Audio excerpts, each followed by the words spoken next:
Okay, it's Wednesday night. I apologize for last week. Something came up. I had to leave out of town. But we're back. Okay, so 2 weeks ago on Wednesday night, we started learning the dinam of Birchas Hanenin, the dinam of the first brachos before eating. And we discussed that if you eat without a bracha, you're basically stealing from Hashem because it belongs to Hashem. Hashem gives us the right to eat it when we make a bracha. And when you make a bracha, you're supposed to hold the object you're making the bracha in your right hand. If you're left-handed, you hold it in the left hand. But even if you didn't, as long as it's in front of you, with the evidence, it's okay. In passing, it's okay. But if you make a bracha on something and it's not even in front of you, you're not yetzer the bracha, you didn't fulfill your obligation. You're going to have to make a bracha again. Okay, so then we learned that you should make a bracha, eat right away. If you didn't, as long as you didn't speak things not pertaining to the eating, you don't have to make a new bracha.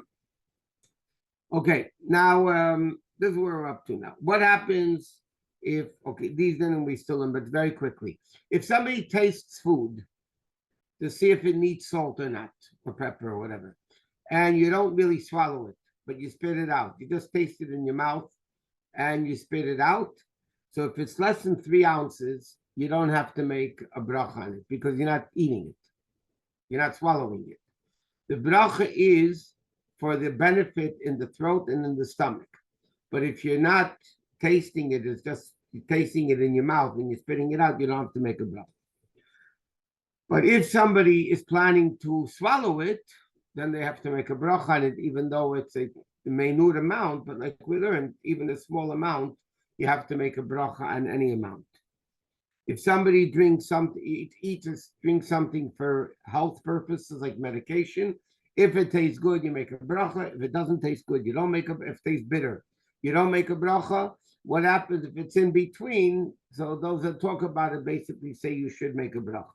If it tastes bad, bitter, disgusting, then you don't make a bracha. Again, we also learned that what happens if somebody is drinking water in order to take a medication, and the only time you make a bracha on water is if you are thirsty. If you're not thirsty, you're just drinking water because you want to drink water, you don't make a bracha on it. The only time you make a bracha on water is when you're thirsty. So if you're like this, you wouldn't be drinking water if you wouldn't have to take the medication, then you wouldn't make a bracha on it. Okay. Now, what happens if somebody forgot, put food into his mouth without a bracha? So he bit into an apple and then he realized, I didn't make a bracha. So if it's something that if you take out of your mouth, to use modern language, it's not gross. So then you take it out of your mouth, you make a bracha, and you put it back in. But you cannot make a bracha with anything in your mouth. And this thing we mentioned, but to elaborate a little bit more on it. You're not allowed to have, the pasuk says, Yimole pi tehilosecha. Okay, my mouth will be full of your praises. From there, the Gemara learns out, and Shulchan Aruch brings it down, that when you make a bracha, your mouth should be full of Hashem's praise, not full with food, or half full with food, or whatever it may be. So according to halacha, you're not allowed to make a bracha with food in your mouth. Which, by the way, is another part of this. What happens, you're taking, let's say, cake and coffee, so you make a mezenis on the cake, and you didn't even swallow the first bite yet, and you have cake in your mouth, and then you make a shahakal on the coffee. So first of all, we learned that you're not allowed to talk until you finish the first bite. But also, if you have cake in your mouth, you can't make a bracha shahakal on the coffee because then your mouth is not full of Hashem's praise of the bracha of shahakal. So that wouldn't be allowed. So you have to make sure if you're eating 2 things, like cake and coffee, usually, it's what people do. They take a mezainus bite of the cake or whatever, and then while they're still chewing, they're making a shahakal. You're not allowed to do that. Now, if it's something you cannot spit out, okay, you move it to one side of the mouth, and then you can make a bracha. Even though normally you're not allowed to do that because your mouth has to be full of praising of Hashem, but like this is going to get ruined, you're going to waste food, so you can move it to one side of the mouth. Okay, now, what happens if there's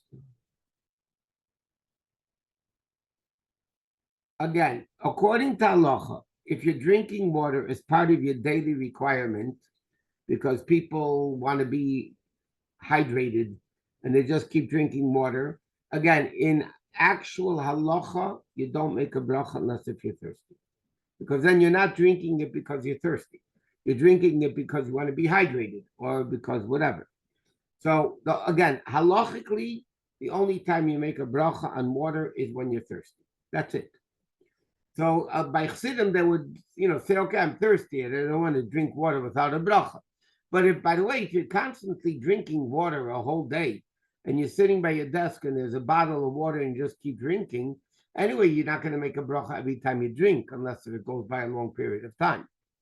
So, yeah, that's the general rule.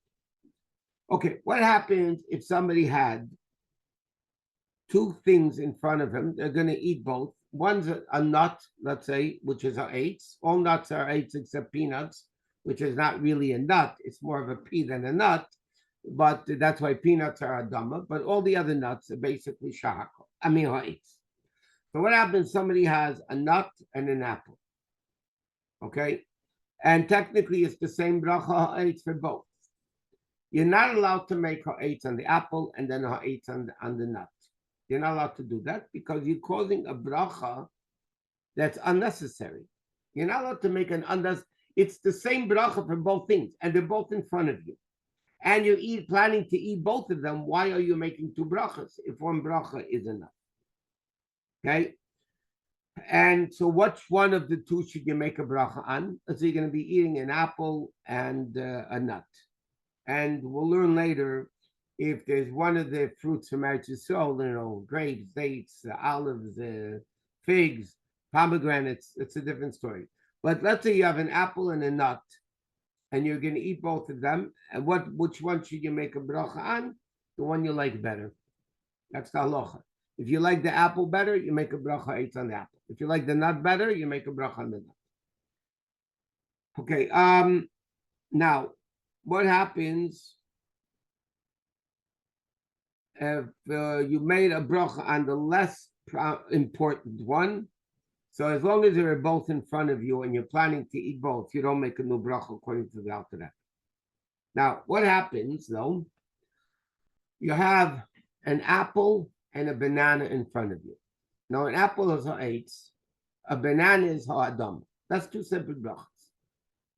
So the din is you have to make two separate brachas. Which to explain this din, and to understand what we're talking about is as follows. If somebody, we learned before, if somebody takes an apple and by mistakes makes a very priha adama on the apple, the bracha is good. You're not allowed to make another ha'etz. Why? You made a bracha. An apple does come from the ground. It does come from the ground. The tree comes from the ground. So it's not a false bracha. So if somebody took a cucumber, a tomato, whatever, and by mistake made ha'etz, I'm sorry, if somebody took a fruit from the tree, apple, pear, peach, plum, whatever, and by mistake made a very pure adama, they do not make another bracha. It's good. What happens if somebody on a nut, on a cucumber, which is adama, they made a very priya eitz? That's not a valid bracha because a cucumber doesn't come from the tree. It comes from the ground. The tree comes from the ground, but the ground doesn't come from the tree. But what happens if somebody's eating an apple and a banana? So ideally, they should make first ha'etz on the apple, which is a more particular bracha, and then make ha'adama on the banana, or the cucumber, whatever they're eating. What happens, though, if somebody by mistake, not by mistake, they made ha'adama on the banana first. You still have to make another ha'etz on the apple. Because the ha'adama is not a wasted bracha, it's on the banana. Now I want to eat an apple, I have to make ha'etz on the apple. I mean, even if they're both in front of me, and I'm planning to eat the banana and the apple. So because really I should make ha'etz first on the apple and then ha'adam on the banana. But what happens if I by mistake took the banana, or I like it better, I took the banana and made ha'adam? The din is I have to make ha'etz on the apple because it's not a bracha in vain. I made ha'adam on the banana. Now there's a bracha ha'etz on the apple. So then I have to make a separate ha'etz on the apple. What happens if somebody is drinking wine and eating grapes? Now, the bracha for wine is very priagafen, which means blessed is the fruit of the vine. Now, what bracha do you make on grapes? Borei pri ha'etz. So what happens if somebody, by mistake, made a borei pri ha'agafen on the wine first, which really you're supposed to? You still have to make ha'etz on the grapes, okay? Unless if when you made ha'agafen on the wine, you had in mind the grape. In other words, let me preface it by saying like this. What happens if by somebody took a grape, the bracha for a grape is ha'etz, right? Comes from a tree, a vine.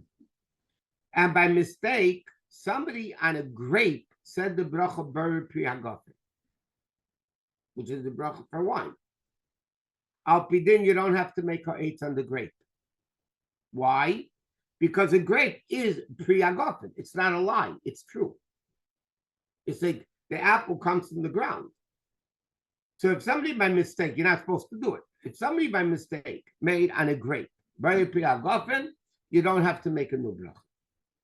But if somebody was drinking wine and made a geffen on the wine, and they did not have explicit intent to make that bracha should also be on the grapes, then you're going to have to make a separate bracha on the grapes, because the bracha for grapes is borei pri ha'etz, not borei pri ha'agafen.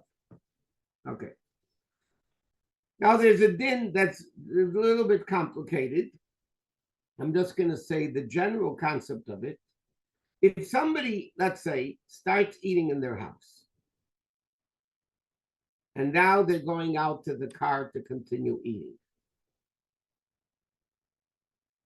Now that I get into the car, do I need to make a new bracha or not? And it's a very, very complicated din with a lot of opinions. It's a difference if it's cake or any of the 7 things that Eretz Yisrael were praised with, then it's one din. If it's apples and things like that, it will be a different din. So the best thing is, if a person is planning to start eating in the house, and then continue eating on the way to work, on the way to school, in the car, halachically, the best thing is, in all cases, to have in mind that I'm going to continue eating in the car.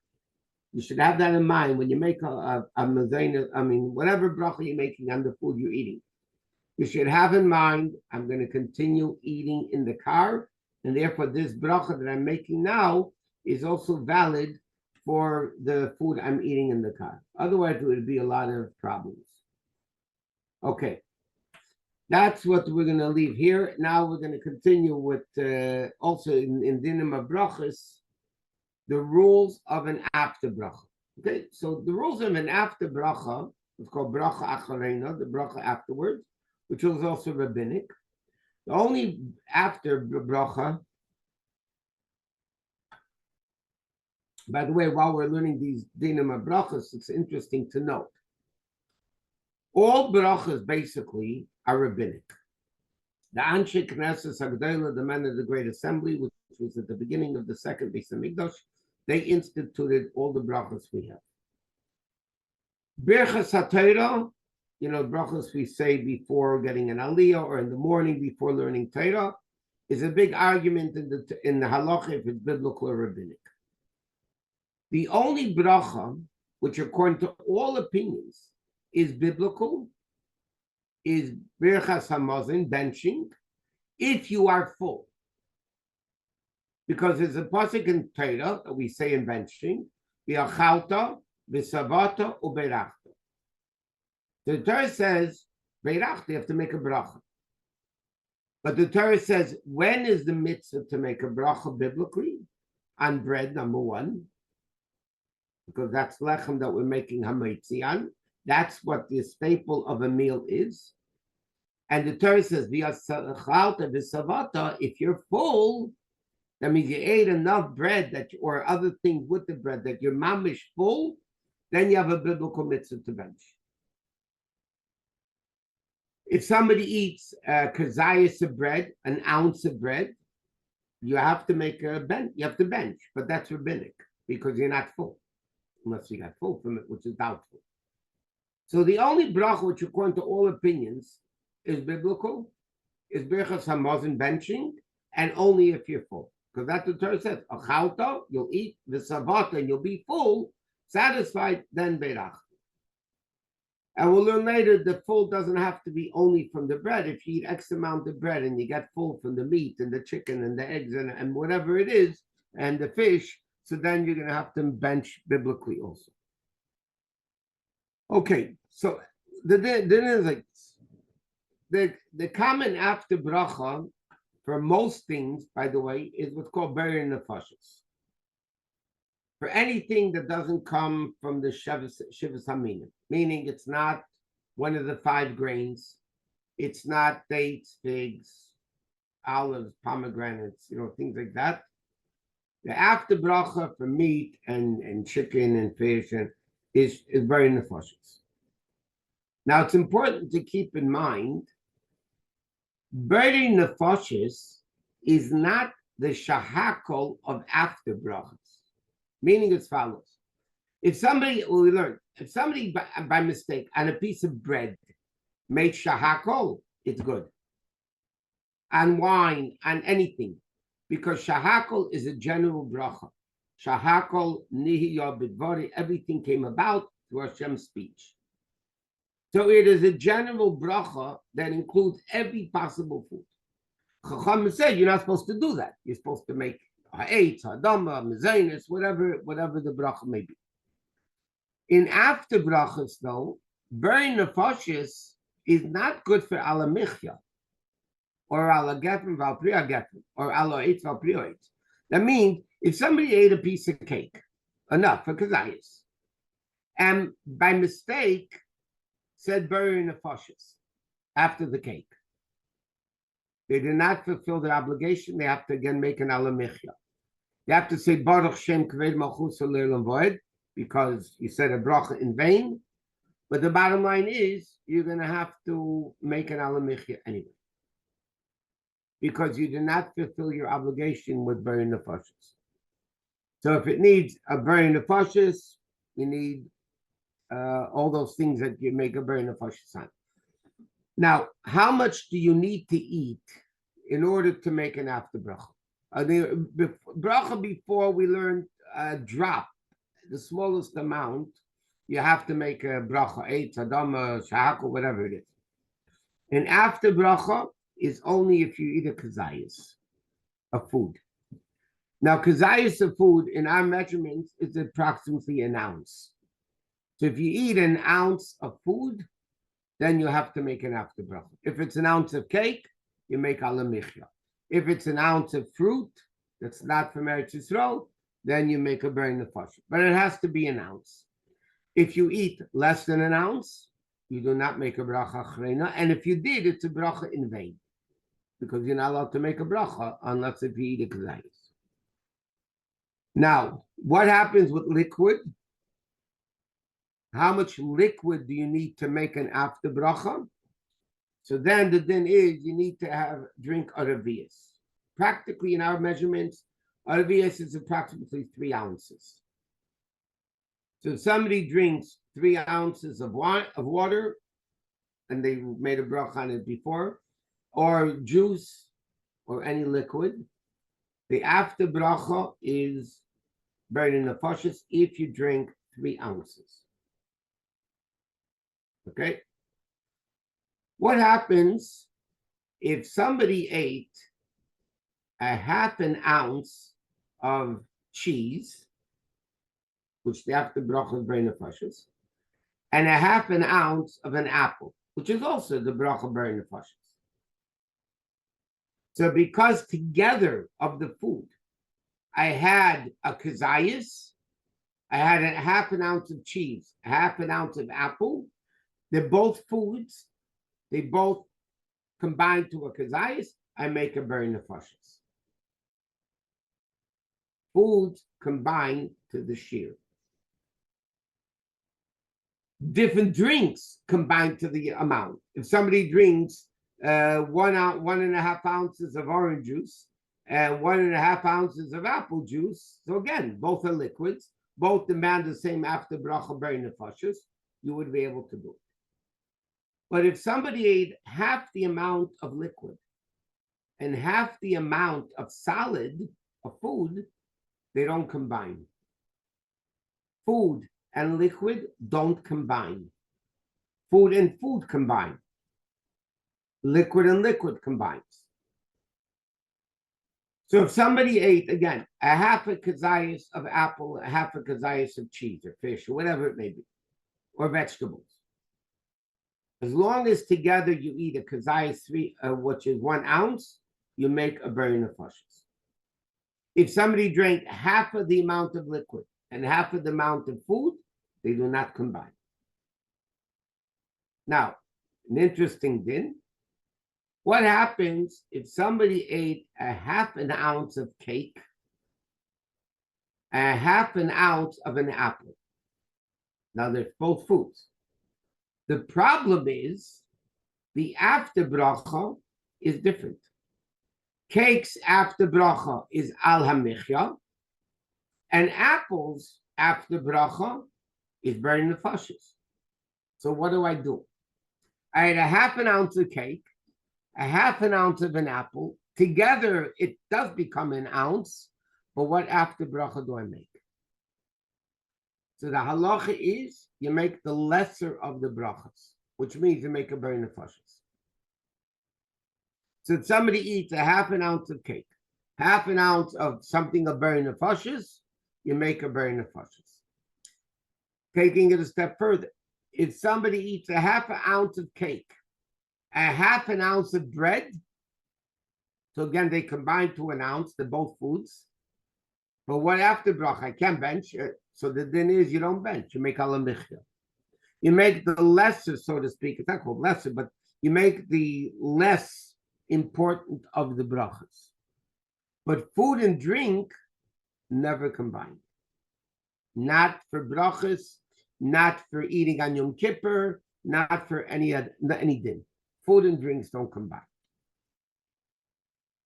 So that's the din of bracha achrona. You only make if you drink a revius of liquid. There is an opinion. It's a Taz's opinion, which is debatable in halacha, and therefore we don't make a bracha.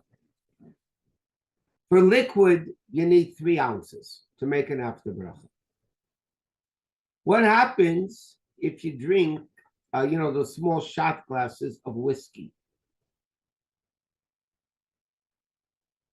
If you drink 1 ounce of whiskey, there is an opinion in Allah, we don't pass like that because of the suffix. But there is a Taz in Allah that says you can make an after bracha on it because the whiskey is so potent, it's like drinking 3 ounces of liquid. We don't do that. If you ever go to Polish shuls, Hungarian shuls, Polish shuls, you'll notice a very interesting Shabbos morning, when you make a kiddush, many people will fill up a 1 ounce mashka cup and they'll make kiddush over it. How can they make kiddush? It's only 1 ounce, and for kiddush you need 3 ounces. You need a revius. So again, that's the Taz's opinion, that because the potency of 1 ounce of mashka of whiskey is like 3 ounces of liquid, you can make kiddush on it, and you could even make an after bracha. But again, in halacha we don't do that. Okay, another din in the after bracha is as follows. There are opinions in halacha. If I eat an entire fruit, even if it's less than the kazayas, I have to make an after bracha. In other words, What happens if somebody eats a bean or a whole nut? They take an almond, okay, and eat the almond. So it's really it's not a kazayas. It's not 1 ounce, but it's a whole thing. Or if somebody will take and eat 1 grape, they'll take off a grape, but a grape is a whole fruit. And they make very purates on it. There are opinions in halacha that because it's an entire fruit, you have to make an after bracha on it. Now, if you, let's say, you took off out the pit, the seeds of the grape, or you took out the pit from a little fruit, everybody says it's not a complete fruit. If it's cut in half, you also don't have to make a bracha. But so therefore it says in halacha it's preferred, is preferable in halacha not to eat 1 grape, not to eat 1 nut, I'm talking about a whole nut, not that's chopped up already. Or a whole nut, you don't eat the whole tomato, the mini tomato. You don't eat things like that because then there are opinions in halacha that say you have to make an after bracha. What happens if somebody did eat a grape? The halacha is because of a doubt of brachos, we don't make an after bracha. Because you might be saying Hashem's name in vain. Okay. Now we said, okay. Next. Now. What happens, and this is a very practical din, by the way. I ate a half a kazayas, and then I waited, and now I'm eating the second half of the kazayas. Okay, I didn't eat it 1 time. I ate a little piece of an apple, and then 10 minutes later, I ate another piece of the apple, and 10 minutes later, I ate another piece of the apple. So the din is, so what do you do? So what do you do with, how much time is there allowed? So the din is as follows. If it's within Kedei Achilas Pras, within a time frame of, it's called an halacha Kedei Achilas Pras, which means it's time to eat 3 eggs, whatever that means, then it's connected, and otherwise it's not. Remember by Pesach we learned that when you eat matzah, you have to eat the gezayis of matzah within a certain amount of time. So it's 7 minutes. There are opinions ranging, by the way, in halacha. How much is Kedei Achilas Pras? Show you the extent of it. There are opinions that say from 2 minutes all the way up to 11 minutes. There are different opinions, ranging from 2 minutes to 11 minutes. So la halacha we paskin generally it's like 7 minutes. So if somebody ate a piece of an apple, not a kazayis, and 10 minutes later they ate another piece of the apple, they don't combine because it's too long a break. It's not called one continuous eating. And the same thing, if you drink a sip of water, and then 10 minutes later you drink another sip of water, you can't make an after bracha. And therefore, there's an interesting din we didn't get, we'll learn eventually properly. But somebody, you have a hot coffee, a hot cup of tea, okay? And you come to show with your coffee, which you shouldn't be drinking during davening anyway. That's a separate issue. You come to show, or in the street, in your office, by your desk, whatever. You sip the coffee. So the cup, let's say, is 12 ounces. But a revius is 3 ounces, which is a quarter of that cup.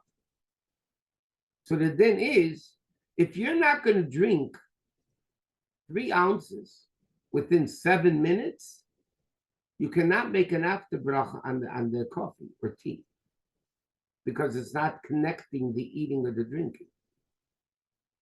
So therefore, what halacha says is, if the tea is very hot, if the coffee is very hot, you should leave over at the end 3 ounces that you're able to drink after it cools off, drink it right away, and then you can make an after bracha. But somebody who sips water, sips coffee, sips tea, and it's more than 7 minutes to drink the 3 ounces, you cannot make an after bracha. Okay, Tanya time. And Mitzvah Shem to be continued next week.